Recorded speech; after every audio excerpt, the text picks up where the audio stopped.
ఒంటరిగా ఉన్న నిన్ను ఈ లోకంలో ఎవరు పట్టించుకున్నా పట్టించకపోయినా నీ దగ్గరికి వచ్చి నిన్ను బాగు చేస్తూ నీ అవసరతలు ఏవై ఉన్నాయో ఆ అవసరతలు తీర్చే మహాదేవుడు ప్రభు అయిన యేసుక్రీస్తు. కాబట్టి ప్రియ దేవుని పిల్లలారా, ప్రియ ప్రేక్షకులారా, ఈ మాటలు వింటున్న నువ్వు ఒంటరివాడు కాదు.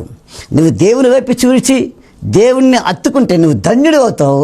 నువ్వు అన్యుడిగా ఉండవు, ధన్యుడు అయిపోయి నీ పరిస్థితులు తారుమారు చేస్తాడు. ఈ స్థితిగతులు తారుమారు చేసి ఉన్నతమైన స్థితిలో ఎవరైతే తృణీకరిస్తున్నారో, ఎవరైతే అవమానపరుస్తున్నారో, ఎవరైతే ఈ వ్యక్తి పని అయిపోయిందో అనుకుంటున్నారో అక్కడే మళ్ళీ సిగురింప చేసి ఆ మనుషుల చేత సెల్యూట్ కొట్టించుకొని నీ దగ్గరికి వచ్చే చేతులు దేహం అంటూ అడుక్కుంటారు. ఆ స్థితిలో నిన్ను హెచ్చించగలడు నా దేవుడు. నువ్వు దేవుని అంగీకరించి దేవుని వైపు తిరిగితే, దేవుని అడిగితే చాలు. అడుగుడి మీకు ఇవ్వబడిన బైబిల్ పరిశుద్ధ వేద గ్రంథం ఎంత క్లుప్తంగా చెప్తుంది.